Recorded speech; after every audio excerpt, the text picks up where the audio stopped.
আপনি যদি জাপান থেকে ইম্পোর্ট করা কোনো ইউজড গাড়ি কেনেন, একটা জিনিস কিন্তু অনেক বড় ডিফারেন্স তৈরি করতে পারে, আর তা হলো গাড়ির সার্ভিস হিস্ট্রি। অনেক ক্রেতা সার্ভিসেস হিস্ট্রি দেখলেই ভাবেন তার মানে গাড়িটা অটোমেটিক্যালি ভালো। এটা আসলে সত্যি না, কিন্তু সার্ভিস হিস্ট্রি ইগনোর করাটাও একটা বড় মিস্টেক।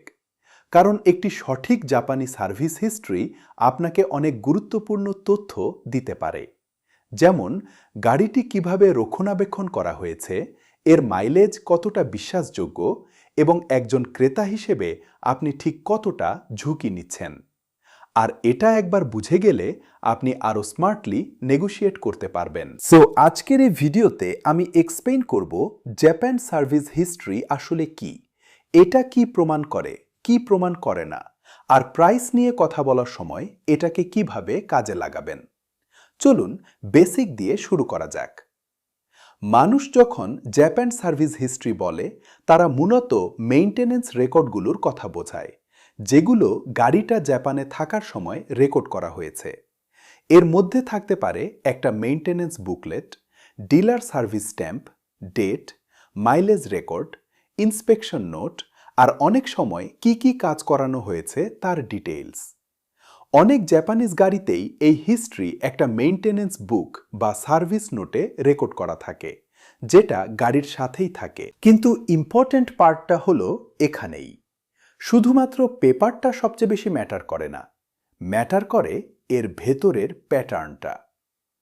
সার্ভিস হিস্ট্রি ইউজফুল কারণ এটা দেখায় যে সময়ের সাথে সাথে গাড়িটার ঠিকমতো যত্ন নেওয়া হয়েছে কিনা।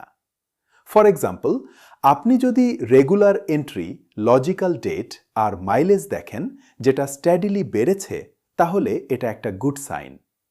এটা সাজেস্ট করে যে গাড়িটা ইগনোর না করে ঠিকঠাক মেনটেন করা হচ্ছিল। এটা ওডোমিটার রিডিংটাকেও আরও বিলিভেবল করে তোলে, কারণ মাইলেজটার পেছনে একটা হিস্ট্রি আছে। তার মানে এই না যে এটা সবকিছু প্রমাণ করে দেয়, তবে এটা আপনাকে অনেক কনফিডেন্স দেয়। এখন চলেন ক্লিয়ার হওয়া যাক সার্ভিস হিস্ট্রি আসলে কি প্রমাণ করতে পারে। ফার্স্ট, এটা মেইনটেনেন্সের একটা প্যাটার্ন দেখাতে পারে। গাড়িটা যদি রেগুলার সার্ভিস করানো হয়ে থাকে, সেটা আপনাকে বলে দেয় যে প্রিভিয়াস ওনার প্রবলেম হওয়ার জন্য ওয়েট না করে শিডিউলড কেয়ার ফলো করেছে। সেকেন্ড, এটা ক্লেইম করা মাইলেজটাকে সাপোর্ট করে। রেকর্ডের মাইলেজটা যদি সময়ের সাথে একটা ন্যাচারাল ওয়েতে বাড়ে, সেটা বর্তমান ওডোমিটার রিডিংটাকে ট্রাস্ট করতে হেল্প করে। থার্ড, এটা দেখায় যে বেসিক যত্নগুলো ঠিক সময়ে করা হয়েছে কিনা। রুটিন সার্ভিসিং, ইন্সপেকশন আর জেনারেল কেয়ারের মতো জিনিসগুলো আরও বিলিভেবল হয়ে যায় যখন রেকর্ডগুলো কনসিস্টেন্ট থাকে। কিন্তু এখন চলুন কথা বলি সার্ভিস হিস্ট্রি কি প্রমাণ করে না সেটা নিয়ে। এটা প্রমাণ করে না যে গাড়িটা একদম পারফেক্ট। এটা প্রমাণ করে না যে ইঞ্জিনটাতে আজকে কোনো প্রবলেম নেই। এটা প্রমাণ করে না যে সাসপেনশনটা একদম সাউন্ডলেস। এটা প্রমাণ করে না যে এসির কুলিং অনেক স্ট্রং। আর এটা কখনোই একটা প্রপার ইন্সপেকশনের রিপ্লেসমেন্ট হতে পারে না। ঠিক এই জায়গাতেই অনেক ক্রেতা ভুল করে। তারা একটা সার্ভিস বুক দেখেই অতিরিক্ত রিল্যাক্সড হয়ে যান। কিন্তু স্মার্ট বায়াররা জানেন যে সার্ভিস হিস্ট্রি একটা সাপোর্টিং এভিডেন্স, কোনো গ্যারান্টি না। আপনাকে এখনও গাড়িটার অ্যাকচুয়াল কন্ডিশন চেক করতে হবে। আপনাকে এখনও টায়ার, ব্রেক, ইন্টেরিয়ার কেমন ক্ষয়ে গেছে, আন্ডারবডি, ওয়ার্নিং লাইট, কোনো লিক আছে কিনা এবং ওভারঅল গাড়িটা কেমন পারফর্ম করছে সেটা দেখতে হবে। এখন চলেন আপনাদের একটা সিম্পল এক্সাম্পল দিই। ধরে নেন আপনি দুইটা টয়োটা অ্যাকোয়া কার কম্পেয়ার করছেন। ছবিতে দুইটাই দেখতে একই রকম, দুইটার মাইলেজও সিমিলার, দুইটার প্রাইসও কাছাকাছি, কিন্তু গাড়ি এর সাথে একটা ক্লিয়ার সার্ভিস হিস্ট্রি আছে। এটার মাল্টিপল এন্ট্রি, কনসিস্টেন্ট ডেট আর লজিক্যালি বেড়েছে এমন মাইলেজ আছে। অন্যদিকে গাড়ি বি এর খুব সামান্য বা কোনো সার্ভিস হিস্ট্রি নেই। হয়তো বুকলেটটা মিসিং অথবা রেকর্ডগুলো ইনকমপ্লিট। এখন তার মানে কি অটোমেটিক্যালি গাড়ি এ বেটার গাড়ি? সব সময় না, কিন্তু এর মানে হলো গাড়ি এ আপনাকে আরও বেশি প্রুফ দিচ্ছে, আর বেশি প্রুফ মানে হলো অনিশ্চয়তা কম। গাড়ি বি হয়তো এখনো ভালো আছে, কিন্তু একজন বায়ার হিসেবে আপনি অনেক বড় একটা রিস্ক নিচ্ছেন, কারণ এর পেছনে ডকুমেন্টেড এভিডেন্স কম আছে।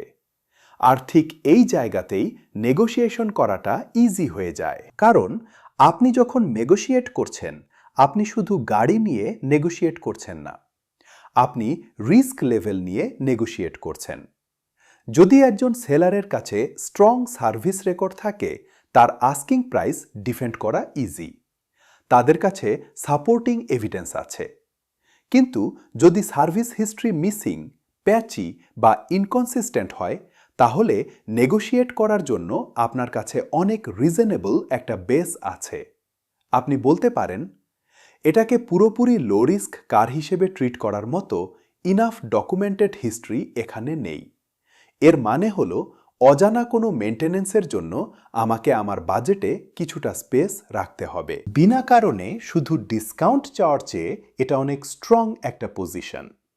আপনি লজিক ইউজ করছেন, আর এটাই আপনার নেগোশিয়েশনকে স্ট্রং করে তোলে। আরেকটা ইম্পর্ট্যান্ট পয়েন্ট বলি, সব সময় পেপারওয়ার্কের সাথে গাড়িটার অ্যাকচুয়াল কন্ডিশন কম্পেয়ার করবেন। যদি সার্ভিস হিস্ট্রি দেখতে ক্লিন মনে হয়, কিন্তু স্টিয়ারিং হুইল অনেক বেশি ক্ষয়ে গিয়ে থাকে, প্যাডেলগুলো দেখে টায়ার্ড মনে হয়, আর ইন্টেরিয়র কন্ডিশন যদি ক্লেম করা মাইলেজের সাথে ম্যাচ না করে, তার মানে এখানে কোনো একটা ঘাপলা আছে। বেস্ট গাড়িগুলো সব সময় একটা কনসিস্টেন্ট স্টোরি বলে। পেপারওয়ার্ক, মাইলেজ, কন্ডিশন আর ক্ষয়ে যাওয়ার লেভেল সবকিছু একে অপরকে সাপোর্ট করা উচিত। সো এখানকার বিগ টেক অ্যাওয়ে হলো, জাপান সার্ভিস হিস্ট্রি ভ্যালুয়েবল, কারণ এটা আপনার গেসওয়ার্ক কমিয়ে দেয়। তবে এটা কোনো ম্যাজিক গ্যারান্টি না।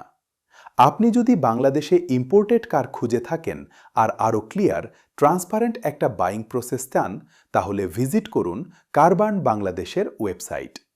ভিডিওটি ভালো লাগলে লাইক দিন এবং কমেন্টে জানান আপনি কি মনে করেন। দেখা হবে নেক্সট ভিডিওতে।